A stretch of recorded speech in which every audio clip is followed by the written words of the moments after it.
Today with Biscuits starting pitcher Brent Honeywell. Brent, thanks for joining us. Thanks, man. I appreciate it. So, you were just promoted to the team very recently. You're about to make your first start at Riverwalk tomorrow. What do you make of Riverwalk Stadium so far, though? I know you've only been here for about 24 hours. It's different. It's a double-A ballpark. So, Definitely.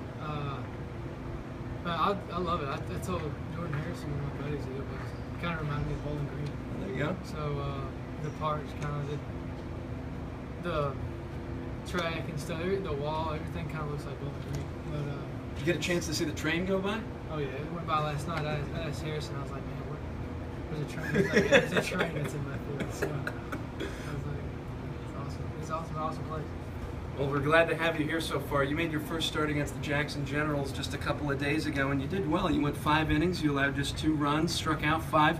How did you feel you did in your first Double-A start?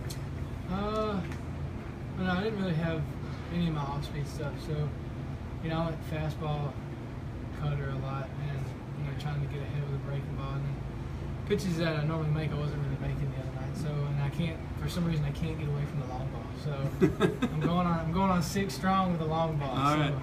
Let's see if I can't get that tomorrow night. Well, one of the pitches that you throw, you throw a fastball, a curve, a changeup, but you throw a screwball, which is a pitch that not many other pitchers in this league or in any baseball league throw. How did you first learn how to throw that pitch, and how long have you been developing it over time? I first learned it when I was 13 years old. My dad taught it to me, and he learned it from Mike Marshall, which won the Cy Young in 74 or 75 with the Dodgers. Right. He's a cousin of ours. My dad showed it to me when I was 13, and I'd play around with it. And then I really brought it out whenever I was 15. So it took me 2 years to learn how to really throw it. And now it's just, I can make it do basically whatever I really want it to do. But like I said the other night, I didn't get a very good double-A performance with that pitch. But it's a fun pitch to throw. But I mean, it's just like every other pitch that, if one guy has a slider, I don't have a slider. So it's one of those. But I use it as an out pitch. So.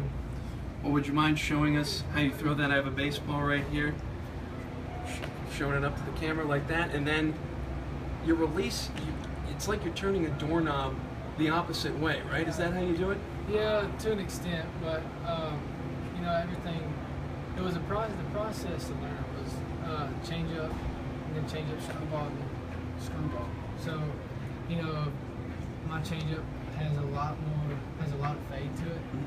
So that's how we got to kind of progress with the screwball. But basically, it's just you just kind of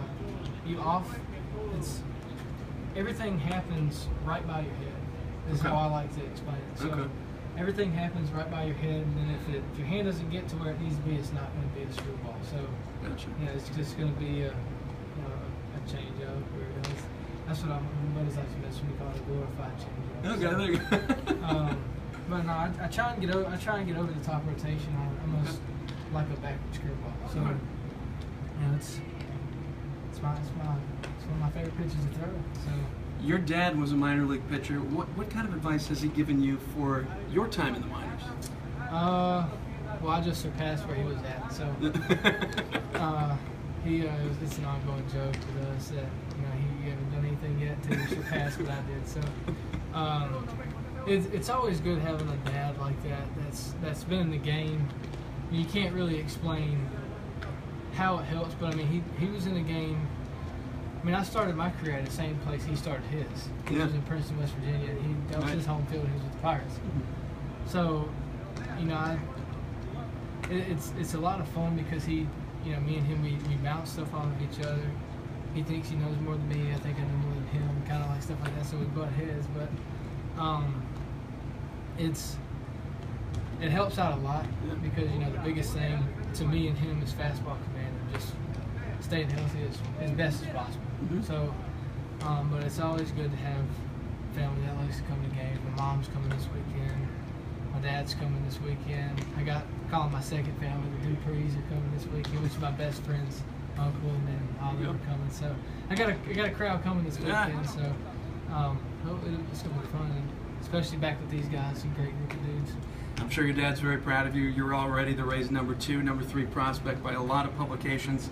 And the last question I have for you, on Sunday we're going to have a little Pokemon Go thing going on for the fans here. Have you partaken in the Pokemon Go phenomenon? I have not, because I have been Good for you. Yeah, I've been reading conspiracies, dude.